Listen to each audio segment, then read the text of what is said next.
Assalamualaikum warahmatullahi wabarakatuh. Perkenalkan, nama saya Safira Rosta Ardiani dengan NIM 1907026101 dari Gizi 6D.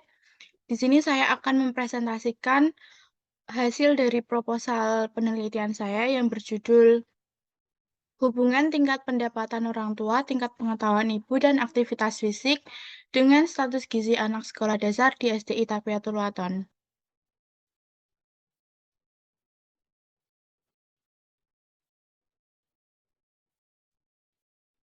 Latar belakang. Status gizi adalah suatu keadaan tubuh yang merupakan akibat dari konsumsi makanan dan dan penggunaan zat-zat gizi menurut Al-Matsir 2009.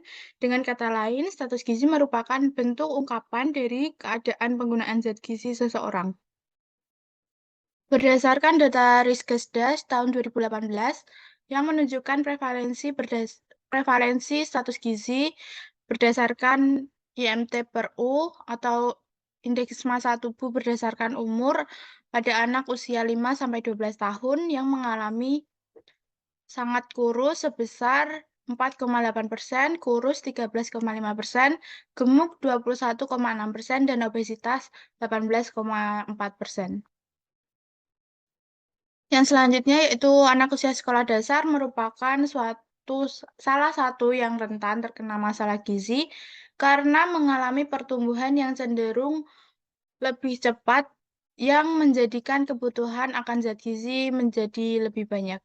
Yang terakhir yaitu anak usia sekolah dasar sedang gemar-gemarnya beraktivitas di luar rumah yang akan menjadikan virus dan bakteri mudah masuk ke dalam tubuh. Terdapat beberapa faktor yang dapat mempengaruhi status gizi anak, seperti tingkat pendapatan orang tua, tingkat pengetahuan ibu, dan aktivitas fisik anak.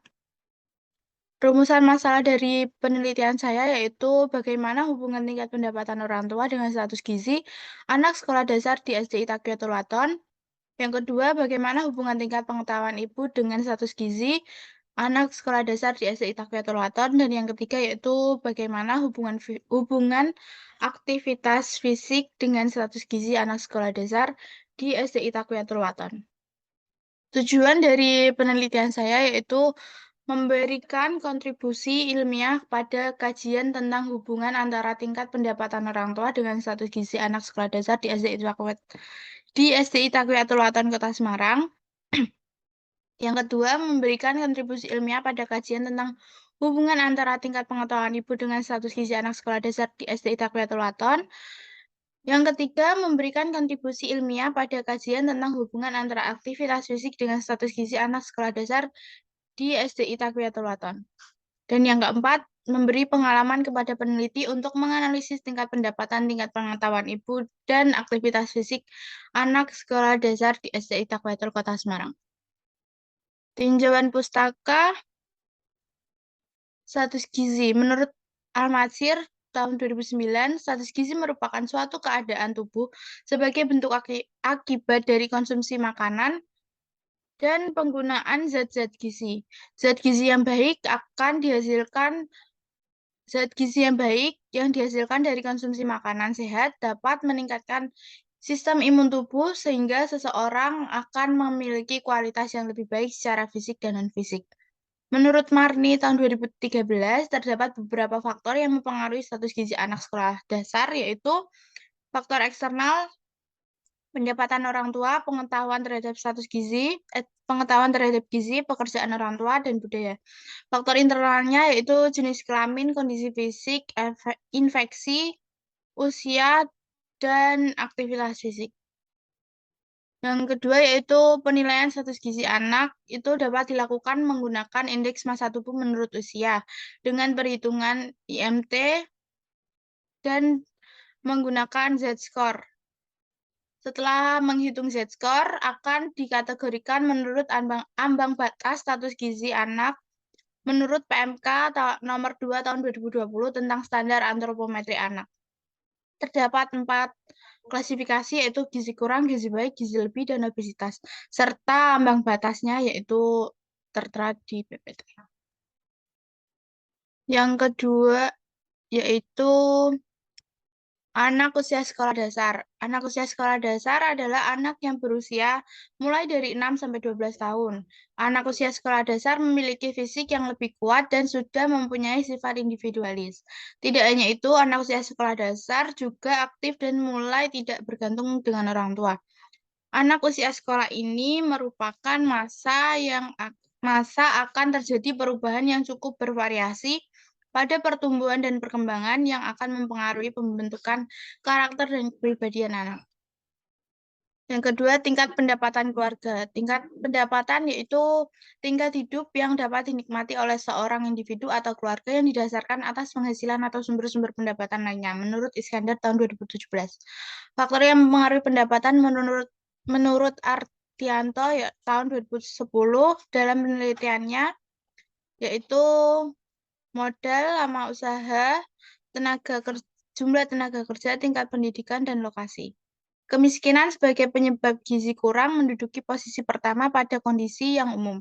Hal ini mendapat perhatian khusus karena keadaan ekonomi yang relatif mudah diukur dan berpengaruh besar pada konsumsi pangan. Tingkat pengetahuan ibu. Pengetahuan gizi ibu merupakan hal-hal yang diketahui ibu tentang pangan sehat yang ditujukan kepada golongan tertentu dan hal-hal yang diketahui ibu mengenai cara memilih, cara mengolah, dan menyiapkan pangan yang baik dan benar. Faktor yang mempengaruhi tingkat pengetahuan ibu yaitu umur, pendidikan, pengalaman, pekerjaan ibu, informasi, budaya, dan sosial ekonomi. Yang selanjutnya itu aktivitas fisik. Aktivitas fisik merupakan gerakan tubuh yang dihasilkan oleh otot rangka yang dalam prosesnya memerlukan energi. Aktivitas fisik yang teratur dapat meningkatkan kebugaran jasmani dan kesehatan bagi tubuh. Faktor yang mempengaruhi aktivitas fisik yaitu umur, jenis kelamin, dan perkembangan tubuh. Berikut kerangka teori dari penelitian saya. Dengan kotak yang garis putus itu variabel yang tidak dianalisis dan kotak yang garis lurus itu variabel yang dianalisis. Yang selanjutnya yaitu kerangka konsep.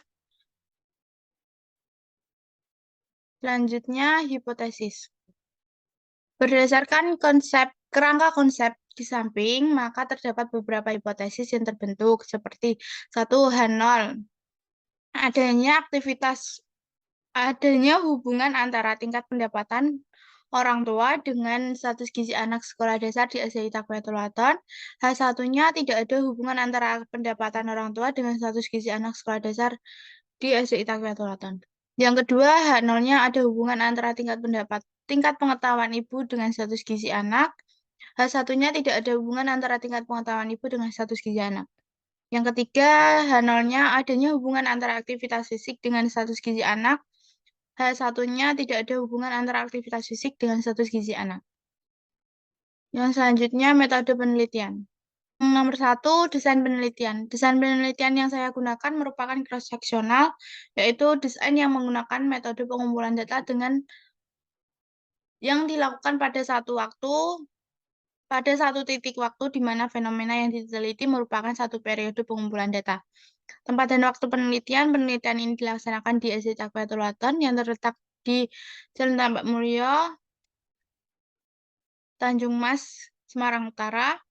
Dan penelitian ini dilakukan dalam kurun waktu 3 bulan, mulai dari bulan tahun 2022. Yang ketiga, populasi penelitian. Populasi dalam penelitian ini adalah seluruh siswa SDI Taqwiyatulaton, di mana populasi terdiri dari berjumlah 350 siswa. Yang selanjutnya adalah teknik sampling. Teknik sampling ini teknik pengambilan data. Dengan teknik pengambilan data yang dilakukan yaitu terdapat 4 data yang diperlukan, yaitu status gizi, menggunakan pengukuran antropometri untuk menentukan status gizi dengan menggunakan IMT menurut umur. Yang kedua, pengukuran pendapatan orang tua dengan menggunakan biodata dari sekolah atau melakukan wawancara kepada orang tua siswa. Yang ketiga, pengukuran tingkat pengetahuan ibu menggunakan kuesioner yang nantinya akan dibagikan kepada ibu responden. Yang keempat, yaitu pengukuran aktivitas fisik menggunakan responden yang akan dibagikan kepada responden. Yang selanjutnya yaitu kriteria. Kriteria inklusi dari penelitian ini yaitu siswa sekolah dasar SD Tagbiatulatan antara usia 8 sampai 12 tahun. Kriteria eksklusinya itu siswa yang tidak berangkat sekolah, siswa yang menggunakan kursi roda sehingga tidak dapat berdiri saat pengukuran antropometri. Dan selanjutnya definisi operasional, variabel tingkat pendapatan orang tua atau keluarga, instrumennya angket atau biodata siswa, tak kategorinya rendah, sedang, tinggi, dan sangat tinggi dengan rasio ordinal. Yang selanjutnya yaitu tingkat pengetahuan ibu menggunakan kuesioner dengan klasifikasi kurang, cukup, dan baik, dan rasionya ordinal.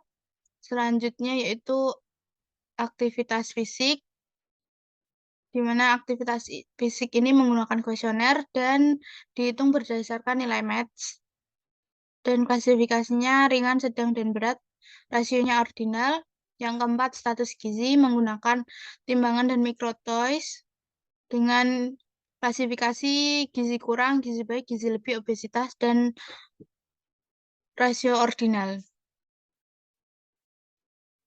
Prosedur penelitian saya yaitu satu tahap persiapan. Tahap persiapan ini mempersiapkan beberapa instrumen penelitian berupa kuesioner tingkat pengetahuan ibu dan kuesioner pengukuran aktivitas, serta mempersiapkan alat untuk pengukuran antropometri dan mengurus perizinan penelitian kepada pihak sekolah. Yang kedua, tahap pelaksanaan. Tahap pelaksanaan ini peneliti akan memilih sampel, mengumpulkan sampel, menjelaskan mengenai penelitian yang akan dilakukan, memberikan inform consent, dan membagikan kuesioner tingkat pengetahuan, serta kuesioner aktivitas fisik, kemudian mengukur antropometri responden. Selanjutnya yaitu pemeriksaan data. Pemeriksaan data ini data yang telah dikumpulkan. Yang selanjutnya metode analisis data yang nomor 1 yaitu pemeriksaan data. Data yang telah dikumpulkan akan diperiksa dan dikoreksi barangkali terdapat kesalahan, serta menghitung jumlah responden pada kuesioner yang telah diisi apakah sudah sesuai dengan jumlah yang diinginkan. Dan selanjutnya itu mengoreksi hasil pengisian kuesioner yang telah diisi responden, serta menghitung status gizi berdasarkan hasil antropometri responden. Yang selanjutnya itu pemberian kode. Variabel tingkat pendapatan orang tua rendah, sedang, tinggi, dan sangat tinggi, kodenya 1, 2, 3, 4. Yang kedua, tingkat pengetahuan ibu kurang, cukup, dan baik, kodenya 1, 2, 3. Yang selanjutnya aktivitas fisik dengan kategori ringan, sedang, dan berat, kodenya 1, 2, 3. Yang selanjutnya yaitu status gizi dengan kategori gizi kurang, gizi baik, gizi lebih, dan obesitas, kodenya 1, 2, 3, 4. Yang selanjutnya yaitu tahap pemasukan data. Pembuatan file yang berisikan data yang akan dianalisis oleh peneliti. Jika ada data yang salah atau tidak sesuai, maka data akan dihapus atau cleaning. Analisis pemasukan data yang pertama yaitu univariate. Analisis ini digunakan untuk menganalisis masing-masing variabel yang meliputi tingkat pendapatan, tingkat pengetahuan gizi ibu, dan aktivitas fisik anak, dan status gizi anak sekolah dasar. Yang kedua, analisis bivariat. Analisis ini terdapat 3 analisis, yaitu analisis hubungan antara tingkat pendapatan dengan status gizi, yaitu ordinal dan original, menggunakan uji gamma. Analisis hubungan antara tingkat pengetahuan ibu dengan status gizi anak, yaitu ordinal dengan ordinal, menggunakan uji gamma, dan analisis hubungan aktivitas fisik dengan status gizi ordinal dengan ordinal, menggunakan uji gamma. Selanjutnya, analisis multivariat. Jika pada analisis bivariat ditemukan paling tidak dua variabel bebas yang memiliki hubungan dengan variabel terikat, maka analisis data dilanjutkan dengan analisis multivariat. Analisis multivariat pada penelitian ini menggunakan metode backward. Sekian, terima kasih presentasi dari saya. Kurang lebihnya mohon maaf. Wassalamualaikum warahmatullahi wabarakatuh.